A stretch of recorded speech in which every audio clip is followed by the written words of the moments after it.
Il existe des hommes qui vivent toute leur vie sans jamais prononcer deux mots. Deux mots simples, deux mots que beaucoup de gens disent chaque jour sans vraiment y penser. Ces mots sont « je t'aime ». Mais pour certains hommes, ces mots sont plus lourds que des montagnes. Pas parce qu'ils ne ressentent rien, mais parce qu'ils ont appris très tôt que les émotions doivent rester enfermées. Cette histoire est celle d'un homme qui a vécu toute sa vie avec un cœur rempli d'amour, mais une bouche incapable de le dire. Un homme que les gens trouvaient froid, un homme que certains pensaient sans cœur. Mais personne ne connaissait la vérité. Personne ne connaissait l'histoire de l'homme qui n'a jamais dit « je t'aime ». Cet homme s'appelait Daniel. Quand Daniel était enfant, il n'était pas différent des autres. Il aimait courir, il aimait jouer dans la rue, il aimait rêver. Mais dans sa maison, il y avait quelque chose d'étrange, une chose invisible, une chose que les enfants ressentent très vite. Dans cette maison, il n'y avait presque pas de mots d'amour.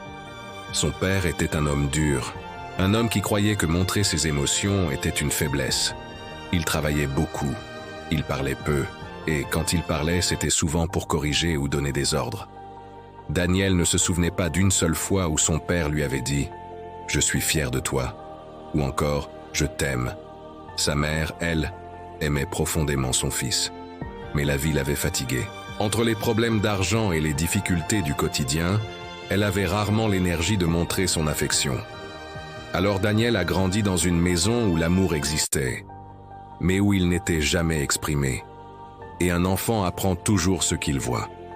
Quand Daniel avait 8 ans, il s'est passé quelque chose qui allait changer sa vie. Un jour à l'école, un professeur a demandé aux élèves d'écrire une lettre à leurs parents. Une lettre simple, une lettre pour leur dire ce qu'ils ressentaient. Les enfants écrivaient « Papa, je t'aime »,« Maman, tu es la meilleure ». Daniel regardait sa feuille et il restait immobile. Il voulait écrire ces mots. Mais quelque chose en lui l'en empêchait, parce qu'au fond de lui, il se demandait une chose. Est-ce que dans sa maison, on disait vraiment ces mots? Quand il est rentré chez lui, il a donné la lettre à sa mère. Elle l'a lue, elle a souri, mais elle n'a rien dit. Ce jour-là, Daniel a compris une chose. Dans certaines familles, l'amour existe, mais il reste silencieux. Et ce silence va devenir une habitude qui suivra Daniel. Pendant toute sa vie, les années passent. Daniel devient adolescent, puis adulte. Il devient un homme sérieux, un homme responsable. Au travail, les gens le respectaient. Il faisait toujours ce qu'il fallait. Il aidait les autres. Il ne se plaignait jamais. Mais il y avait une chose étrange. Daniel parlait rarement de lui, rarement de ce qu'il ressentait. Quand quelqu'un lui demandait « Comment tu vas ?», il répondait simplement « Ça va », même quand ce n'était pas vrai, parce que Daniel avait appris à cacher ses émotions comme on cache un secret. Avec le temps, les gens ont commencé à dire des choses. Certains disaient « Daniel est froid », d'autres disaient « Il est distant ». Certains pensaient même qu'il n'avait pas de cœur, mais personne ne voyait la vérité. Daniel ressentait tout, la joie, la tristesse, la peur, l'amour. Mais dans son monde intérieur, les émotions étaient comme des prisonniers. Elles vivaient derrière un mur invisible, un mur construit pendant son enfance. Puis un jour, Daniel rencontre quelqu'un, une femme, elle s'appelait Sophia. Sophia était tout le contraire de Daniel. Elle riait facilement. Elle parlait avec son cœur. Elle disait ce qu'elle ressentait. Et surtout, elle n'avait jamais peur de dire ces mots. « Je t'aime ». Quand Daniel l'a rencontrée, quelque chose a changé en lui. Pour la première fois, il a senti son cœur battre plus fort. Pour la première fois, il a senti une émotion qu'il ne pouvait pas contrôler. C'était l'amour. Mais l'amour allait aussi révéler la plus grande faiblesse de Daniel. Parce qu'aimer quelqu'un demande parfois une chose simple, dire ce que l'on ressent. Et pour Daniel, c'était presque impossible. Au début, tout semblait simple. Daniel et Sophia passaient beaucoup de temps ensemble. Ils marchaient dans les rues tard le soir. Ils parlèrent de leurs rêves. Ils riaient pour des choses simples. Sophia aimait la façon dont Daniel écoutait, parce que Daniel avait une qualité rare. Il ne parlait pas beaucoup, mais quand quelqu'un parlait, il écoutait vraiment. Et dans un monde rempli de bruit, cette qualité devenait précieuse. Petit à petit, leur relation est devenue sérieuse. Ils ont commencé à construire une vie ensemble. Mais Sophia a commencé à remarquer quelque chose. Une chose étrange. Daniel ne parlait jamais de ses sentiments. Jamais. Un soir, alors qu'il regardait les lumières de la ville, Sophia a posé une question simple. « Daniel, est-ce que tu m'aimes » Daniel a regardé le ciel quelques secondes, puis il a répondu « Bien sûr ». Mais Sophia a senti quelque chose. Il n'avait pas dit les mots. Alors elle lui a demandé doucement « Pourquoi tu ne dis jamais je t'aime » Daniel a souri. Un sourire calme. Mais il n'a pas répondu, parce qu'au fond de lui, une bataille silencieuse se passait. Il ressentait l'amour, mais les mots restaient bloqués, comme si une porte invisible empêchait ces mots de sortir.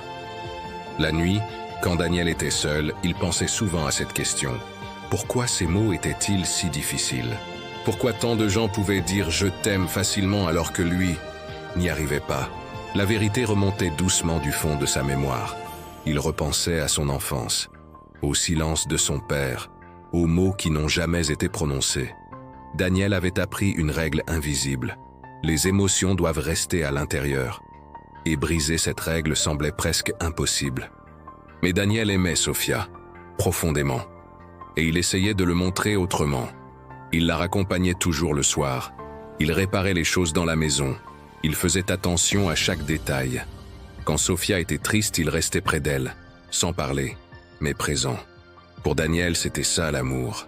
Être là, toujours. Mais pour Sophia, quelque chose manquait. Les mots. Parce que parfois, un cœur a besoin d'entendre ce qu'il ressent déjà. Les années passent, et parfois Sophia se demandait une chose. Est-ce que Daniel l'aimait vraiment? Ou était-il simplement habitué à sa présence? Ce doute était petit au début, mais comme une goutte d'eau qui tombe chaque jour, il a commencé à grandir. Un soir, après une dispute, Sophia a dit quelque chose qui a frappé Daniel profondément. Elle a dit « Parfois, j'ai l'impression que je vis avec un mur ». Ces mots ont blessé Daniel, parce que ce mur existait vraiment. Mais il ne savait pas comment le détruire. Les années continuent. Daniel et Sophia restent ensemble. Ils construisent une vie, une routine, des souvenirs. Mais les mots ne viennent toujours pas. Daniel pense souvent « Un jour, je le dirai ». Mais ce jour n'arrive jamais, parce que parfois les choses que l'on reporte deviennent les choses que l'on ne fait jamais. Puis un jour, quelque chose arrive, quelque chose que personne ne peut contrôler.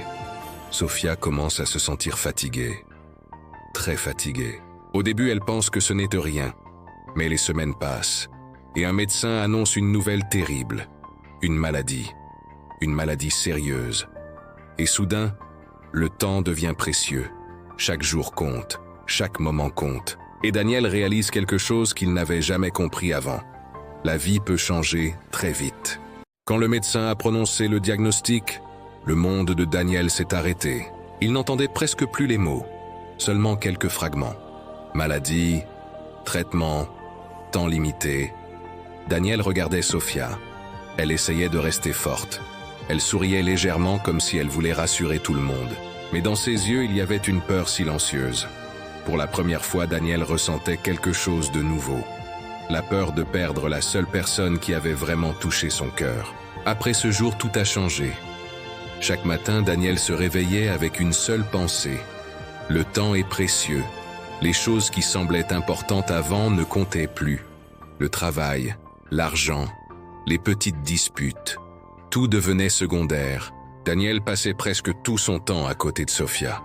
Il l'accompagnait aux rendez-vous médicaux. Il préparait ses repas. Il restait près d'elle pendant les nuits difficiles. Il ne parlait toujours pas beaucoup, mais il était là, toujours là. Certaines nuits, Sophia ne pouvait pas dormir. Alors il parlait, longtemps, de leur passé, de leurs souvenirs, des voyages qu'ils n'avaient jamais faits, des rêves qu'ils avaient laissés de côté. Un soir, Sophia a posé une question simple. « Daniel, si tu pouvais recommencer ta vie, qu'est-ce que tu changerais ?» Daniel est resté silencieux. Puis il a répondu doucement. « Je dirais plus de choses. » Sophia l'a regardé. Elle a compris ce qu'il voulait dire. Mais elle n'a rien ajouté, parce qu'elle savait que certaines batailles se passent à l'intérieur d'un cœur. Pendant cette période, Daniel vivait une lutte intérieure. Chaque jour, il pensait à ces deux mots. « Je t'aime ». Deux mots simples, mais pour lui, ils semblaient peser des tonnes. Il répétait parfois la phrase quand il était seul, devant un miroir, dans la voiture, dans la rue. Mais quand il était face à Sofia, les mots disparaissaient, comme si une force invisible les retenait encore. Un jour, Sofia était assise près de la fenêtre. Le soleil entrait doucement dans la pièce. Elle regardait le ciel. Puis elle a dit quelque chose que Daniel n'oubliera jamais. « Tu sais, Daniel, je n'ai jamais douté que tu m'aimes. » Daniel a levé les yeux, surpris. Elle a continué. « Parce que tu l'as toujours montré. » Elle a pris sa main. Mais parfois, j'aurais aimé l'entendre. Ces mots ont traversé le cœur de Daniel comme une flèche silencieuse. Parce qu'il savait qu'elle avait raison. Les mois passent, la maladie avance. Sofia devient plus faible, ses pas sont plus lents, sa voix plus douce. Daniel reste près d'elle chaque jour. Il ne montre pas sa peur. Mais à l'intérieur, son cœur est en train de se briser. Il comprend une chose terrible. Le temps qu'il pensait avoir n'existe plus. Puis arrive une nuit différente des autres. La chambre est silencieuse. La lumière est faible. Sofia regarde Daniel. Elle sourit légèrement. Puis elle lui dit doucement « Daniel ». Il se rapproche. Elle continue « Dis-moi quelque chose ». Daniel sent son cœur battre très fort. Il sait ce qu'elle veut entendre. Il le sait. Les mots montent. Ils arrivent presque. Mais une fois encore, le silence gagne. La chambre était calme, très calme. On entendait seulement le bruit léger du vent qui passait par la fenêtre. Daniel était assis près du lit. Il regardait Sofia. Son visage était fatigué, mais toujours doux. Elle semblait fragile, comme une lumière qui s'éteint lentement. Pendant un moment, personne ne parlait. Puis Sofia a murmuré « Daniel ». Il s'est rapproché immédiatement. Il lui a pris la main. Sa main était froide, mais elle serrait encore la sienne. Sofia a fermé les yeux quelques secondes. Puis, elle les a ouverts doucement. Elle a regardé Daniel avec une tendresse immense. Et elle lui a dit « Dis-moi quelque chose ». Daniel sentait son cœur battre comme s'il allait sortir de sa poitrine. Il savait exactement ce qu'elle voulait entendre. Ces deux mots « Je t'aime ». Ils étaient là, juste derrière ses lèvres. Mais pour une raison étrange, le silence revenait encore. Toute son enfance, tous les silences de son père, toutes les années où il avait caché ses émotions. Tout cela revenait comme un mur invisible. Le temps semblait ralentir. Daniel regardait Sofia. Il voulait parler. Il voulait briser ce mur. Mais parfois, les habitudes construites pendant toute une vie sont plus fortes que le moment. Alors, Daniel a simplement serré sa main. Et il a murmuré « Je suis là ». Sofia a souri légèrement. Un sourire qui semblait dire qu'elle comprenait tout. Quelques minutes plus tard, la chambre est devenue encore plus silencieuse. Daniel tenait toujours la main de Sofia. Mais cette fois, elle ne bougeait plus. Le temps s'est arrêté. Daniel restait immobile. Son esprit refusait de comprendre. Puis lentement, la réalité est arrivée. La personne qu'il aimait le plus n'était plus là. Et soudain, le mur qui retenait ses mots s'est brisé. Daniel a baissé la tête. Les larmes sont tombées pour la première fois depuis des années. Puis il a murmuré d'une voix brisée « Je t'aime ». Ces mots sont sortis facilement, naturellement. Mais cette fois, la personne qui devait les entendre n'était plus là. Les jours passent. La maison est silencieuse. Daniel marche dans les pièces vides. Chaque objet lui rappelle Sofia. Chaque nuit, une pensée revient. Pourquoi n'ai-je pas dit ces mots plus tôt? Deux mots simples qui auraient pu apporter de la paix. Mais la vie est parfois cruelle. Elle nous montre certaines leçons quand il est déjà trop tard. Cette histoire n'est pas seulement celle de Daniel. C'est l'histoire de beaucoup d'hommes qui ont appris à garder leurs émotions enfermées. La vérité est simple. Le temps n'est jamais garanti. Alors si vous aimez quelqu'un, ne gardez pas ces mots enfermés. Dites-les. Aujourd'hui. Parce qu'un jour, le silence peut devenir éternel. Et à ce moment-là, les mots arrivent toujours trop tard.